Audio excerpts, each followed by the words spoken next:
से मेवात जल रहा है, लोग कह रहे हैं कि यहाँ पे हिंदुओं का हनन होगा तो इसी तरह का खून बहेगा, इस पर क्या कहेंगे सर आप? देखिए, एक कहावत सुने हैं कि इस देश में राहत इंदौरी का शेर है, मैं उसे थोड़ा सा उसमें अपने शब्दों में मैं कह देना चाहता हूँ। लगेगी आग अगर इस देश में तो आएंगे कई प्रदेश उस जद में। इस देश में मणिपुर हरियाणा थोड़े अकेले हैं। अभी तो ये अंगड़ाई है और आगे आगे देखिए होने वाला क्या है। अभी ये ट्रेन जो मणिपुर से चल करके हरियाणा पहुंची है, वो ट्रेन उत्तर प्रदेश भी जाएगी।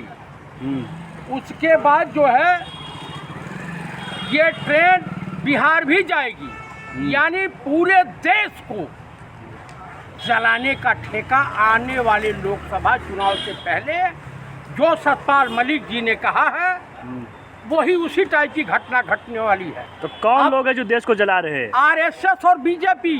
ये काम के नाम पर वोट नहीं मांग सकते हैं, विकास के नाम पर इनकी कोई सुनने को तैयार नहीं है, क्योंकि इन्होंने कोई विकास किया ही नहीं है। तो ये जान लीजिए कि, लेकिन अब ये बात समझ में नहीं आ रही है कि सतपाल मलिक ने कहा कि आरएसएस और बीजेपी सत्ता प्राप्ति के लिए किसी बड़े हिंदू नेता को बर्बाद कर दिया। तो भैया वो हिंदू बड़ा नेता हो कौन सकता है? भाई इस देश में हिंदू बड़ा नेता या तो कोई मठाधीश होगा, या कोई पंडा पुजारी होगा बड़ा, या शंकराचार्य हो सकते हैं। भाई सनातन धर्म के धर्मगुरु वही है। और उसके बाद ये भी कहा है कि ये अयोध्या, मथुरा, काशी कहीं भी मान लीजिए राम मंदिर बन के तैयार हो रहा है और उस पर अटैक करवा दें या उस पर धमाका करवा दें, जैसे पुलवामा में हुआ है। क्या पुलवामा का कोई परिणाम आया? कोई जांच सामने आई? अरे राम मंदिर को धमाके छुड़ाने के लिए तो आतंकी साजिश बताया गया है कि आतंकी साजिश है। हाँ, तो ये व्यूहरचना रची जा रही है, क्योंकि लोकसभा चुनाव ये विकास के नाम पे नहीं लड़ सकते हैं। कुछ किया ही नहीं है तो बताएंगे क्या? भाई व्हाट्सएप यूनिवर्सिटी के सहारे नहीं ना। आप बताइए, आरएसएस की मानसिकता से प्रेरित होकर के एक आरपीएफ का जवान अपने ही एसआई को मार देता है, 3 यात्रियों को मार देता है, बाद में पता चला वो मुस्लिम है। और योगी और मोदी का गुणगान कर रहा है। श्रीमती की हत्या भी इसी तरह की हुई थी और जय श्री राम का नारा लगा था। तो ये जय श्री राम का नारा लगा करके इस देश को जलाने की साजिश रची जा रही है बीजेपी नेताओं के। अरे मीडिया वाले कह रहे हैं। आपको मैं एक चीज और बता दें, देखिए इस देश में गोदी मीडिया ने जो नफरत रूपी पेट्रोल छिड़का है मणिपुर और हरियाणा या आरपीएफ वाले, उसी का परिणाम है। अभी तो इस देश में और भुगतना है। अमन चोपड़ा कह रहे हैं कि ठीक नहीं था, कहा अरे वो आतंकवादी टाइप का मानसिक संतुलन नहीं ठीक रहा। जो अतीक अहमद का हत्यारा, उसका मानसिक संतुलन गड़बड़ है। तो कौन संतुलन खराब कर रहा है इनके मानसिक संतुलन को? आरएसएस मानसिकता खराब कर रही है, देश के नौजवानों को बरगला रही है। जो गरीब तबके के लोग हैं उनके साथ इस तरह से फंसा करके पैसा कौड़ी दे करके इस तरह की नौटंकी रची जा रही है। कह रहे हिंदू हितों का हनन हो रहा है, इसीलिए ये सब हो रहा है। कौन से हिंदू हित का हनन हो रहा है? क्या राम ने मस्जिद तोड़ी है या अल्लाह ने मंदिर तोड़ा है? कभी ऐसा हुआ है? आप बताइए, देश की गरिमा को तार तार कर रहे हैं। अमेरिका यूएनओ में जाकर के इन्होंने जो कहा कि हमारे वहाँ संविधान के अनुसार चलता है, ये संविधान के अनुसार चल रहा है ये देश। मणिपुर में देश का पीएम बोलने को तैयार नहीं है, सुप्रीम कोर्ट को इंटरफेयर करना पड़ रहा। वहाँ मुख्यमंत्री माने कुछ नहीं। यहाँ पे मेवात पूरा जल गया और बल्लभगढ़ फरीदाबाद तक आग आ रही है, गुड़गांव तक, गुरुग्राम तक आ गई। अमन चोपड़ा कह रहे कि जिस तरह से जर्मनी में यहूदियों को मारा गया था, उसी तरह यहाँ मुसलमानों को परमानेंट इलाज की जरूरत है। कौन? अमन चोपड़ा कह रहे हैं। अमन चोपड़ा जो पत्रकार है एंकर, वही। उससे बड़ा इंटरनेशनल नीच व्यक्ति कोई नहीं है। वो नीच है, नीच। उसको आप इंसानियत की हत्या करके, तो हिटलर की दशा क्या हुई थी और जर्मनी 2 टुकड़ों में बंट गया था। क्या दशा हुई अरे थी। उन्हें राष्ट्रवादी पत्रकार कहा जाता है, हमने पढ़ा। राष्ट्रवादी पत्रकार कहा जाता है, ये सब भाड़ है, भाड़। अनिल विज गृह मंत्री हरियाणा के कह रहे हैं कि जो नूह में जो घटना हुई है इसके लिए किसी ने सोशल इंजीनियरिंग की है, कोई इंजीनियरिंग की है और बड़े साजिश के तहत किया गया है। अरे भाई उन्हीं के पार्टी का के कार्यकर्ता और तमाम लोग विरोध कर रहे हैं। ये बताइए हरियाणा पुलिस इतने सक्रिय होती तो मोनू मानेसर डेली वीडियो बनाते फिर रहा, हरियाणा पुलिस पकड़ नहीं पाती है उसको, अब फरार बताया जाता है। भाई हरियाणा पुलिस की नाकामी का नतीजा है इस तरह घटना हुई। आप बरेली में एक IPS अफसर वहाँ हुड़दंग कर रहे थे हिंदू कार्यकर्ता, उनको कायदे से उनका स्वागत किया और दशा क्या हुई, उनको तत्काल प्रभाव से उस जिले से SP से हटा दिया गया। कोई चौधरी हैं। तो मान लीजिए 2024 की तैयारी हो रही है क्या ये? भाई साहब पूरे देश में आग जलेगी, इस देश के नौजवान मारे जाएंगे, क्या वो हिंदू मरे या मुसलमान मरे, मरता तो इंसान ही है ना। ये देशवासियों के समझ में क्यों नहीं आ रहा। अभी मणिपुर की घटना शांत नहीं हुई है। 10 अगस्त को प्रधानमंत्री को पार्लियामेंट के अंदर जवाब देना है, क्योंकि विपक्ष ने जिस तरह से अध्यादेश लगा करके बुलाने की कोशिश की है कि प्रधानमंत्री अविश्वास प्रस्ताव पारित करके तब प्रधानमंत्री को आना होगा। लेकिन उससे पहले इस तमाम घटनाएं जो हो रही हैं 10 तारीख के आने से पहले इन तमाम चीज़ों को कैसे देख रहे हैं आप? बताइए, देश का प्रधानमंत्री फ्रांस का एक अखबार ली मोंड है, वो लिखता है बूचर ऑफ गुजरात, यानी गुजरात का कसाई हमारे देश के प्राइम मिनिस्टर को फ्रांस का अखबार लिख रहा।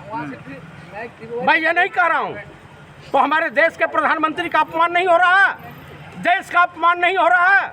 तो वो लोग कौन है, क्यों कह रहे हैं कि डंका बज रहा विदेशों में? कहीं कोई डंका नहीं बज रहा। कल तक अंधभक्त जो है गाते फिर रहे थे, तबेला उठा करके घूम रहे थे, ढोल मजीरा बजा रहे थे और कह रहे थे कि यूक्रेन के युद्ध को एक फोन कॉल पर रुकवा दिया। अरे माननीय प्रधानमंत्री, जब यूक्रेन का युद्ध आप रुकवा सकते हैं तो मणिपुर का दंगा आप क्यों नहीं समाप्त करवा सकते हैं? मणिपुर बॉर्डर का इलाका है। अरे हिंदू मजबूत प्रधानमंत्री मिला है 56 इंच के सीना वाले। ना हिंदू खतरे में है ना मुसलमान खतरे में है। अगर खतरे में कोई है तो बीजेपी का अस्तित्व तो खतरे में है। देश का रक्षा मंत्री कारगिल के जवानों जो कारगिल दिवस के अवसर पर जानते हैं क्या कह रहा? उस वक्त तो हमने सीमा पार नहीं किया, लेकिन देश तैयार रहे किसी समय हम सीमा पार कर जाएंगे। तो पाकिस्तान भी परेशान है और ये भी देश परेशान है। महंगाई, बेरोजगारी, भूखमरी से जूझ रहा है। तो ये क्या करेंगे? पाकिस्तान और भारत में युद्ध करा देंगे 2-4 दिन का, 2-10 हजार सैनिक मरवा देंगे। कौन सा इनके भाजपा वालों के घर के हैं सैनिक? सैनिक तो किसान के बेटे होते हैं, गरीबों के बेटे होते हैं। मरवा देंगे और कहेंगे एक वोट भारतीय सैनिकों के नाम पर बीजेपी को दीजिए। ये राष्ट्रवादी पार्टी का एक कुकर्म है। मजबूत प्रधानमंत्री है, 56 इंच के सीने वाले। मजबूत नहीं, मजबूर प्रधानमंत्री है। मैं तो कहीं मिले तो गुलदस्ता भेंट करूं। उन्होंने ठीक कहा था, जो शब्द कहा था कांग्रेस के पूर्व नेता ने, वो बड़ा बढ़िया शब्द था। पहले महंगाई पे स्मृति यानी गैस सिलेंडर लेके बैठती थी, लेकिन आजकल दिख नहीं रही कहीं वो। उनकी बेटी वाला मामला जब गोवा वाला उठा तो वो डिस्को डांस करने निकल गई। पार्लियामेंट में एकदम ताड़ुका के तरह से बोलने लगी, गर्जना करने लगी, बिन बदली जो है बिजली गिराने लगी। लेकिन सवाल ये है कि देश के मुद्दे पर तो बोले। तो क्रोध है, आपको एक्टिंग लगता है क्या सब चीज़? और क्या, वो एक्टिंग नहीं है तो और क्या है? राहुल गांधी को हराने वाली हैं फिर से। अरे अब उनके बाप भी नहीं हरा पाएंगे। वो लड़के देख लेंगे, उनकी जमानत ना जब्त हो जा तो जो नहीं सो। स्मृति ईरानी तैयार है अमेठी के लिए। अब तो चले ना, जहाँ जब प्रधानमंत्री पंडित राहुल गांधी को पार्लियामेंट में नहीं रोक पाए तो साजिश के तहत वहाँ के जजों से मिल करके इनको वहाँ पे जो सजा करवा दी गुजरात में। और क्या किया इन्होंने? जो राहुल गांधी ने जो भी शब्द बोला है वो सत्य होता हुआ दिखाई दे रहा। जो भी बोला इस देश की मानसिकता बड़ी। लेकिन स्मृति ईरानी बाल महिला विकास मंत्री है, लड़कियों के साथ कितना निर्मम ये होती है, निर्वस्त्र घुमाया जाता है, एक शब्द नहीं बोलती है। कांग्रेसी लोग कहाँ हैं? अगर किसी भाजपाई नेता की बेटी या उसके बहू या उसके पत्नी के साथ वहाँ वाला कांड होता तभी पूरी भाजपा नंगा होकर के सड़कों पे दिखाई देती और नंगी डांस करती, क्योंकि इनकी बहू बेटी तो है नहीं, तो दूसरे का दर्द ये क्या समझेंगे।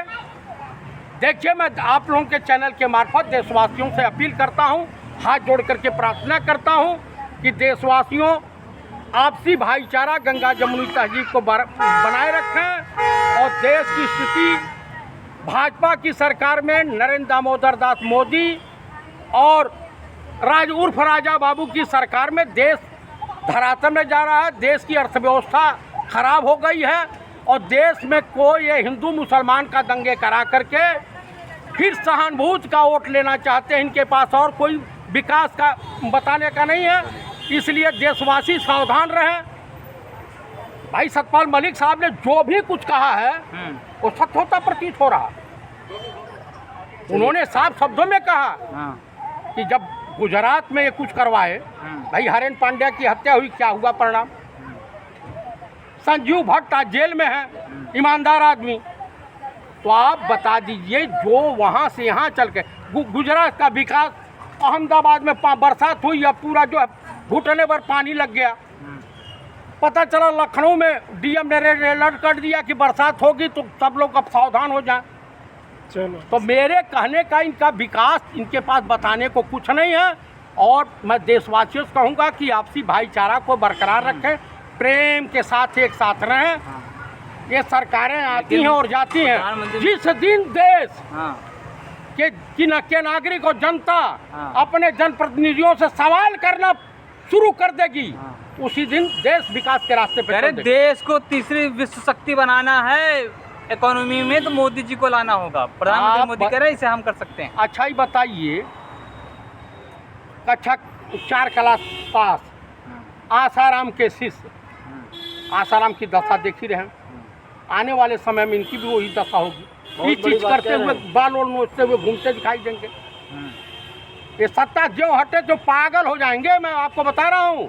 अब बीजेपी वालों का जो जब जांच होगी, इनके बेचारे सत्ता जाने नहीं देंगे। सत्ता नहीं जाने देंगे। सत्ता तो इनकी जा रही है, इसीलिए पगलाए हुए, कुर्सियां खाली हो जा रही हैं, लोग इनका भाषण का बहिष्कार करके जाने लग रहे हैं जनसभाओं में। 1500 रुपये में किराए के जो है बुलाए जा रहे हैं सभा में इनका भाषण सुनने के लिए, वो भी सुनने को जनता तैयार नहीं। आज ही अमित शाह बोले हैं कि अगर हम मध्य प्रदेश जीत गए तो 50 साल में कोई नहीं हरा सकता है। मध्य प्रदेश तो किसी कीमत में भी नहीं जीतने वाले हैं। ये 5 राज्य इनके हाथ से जा रहा है। ठीक।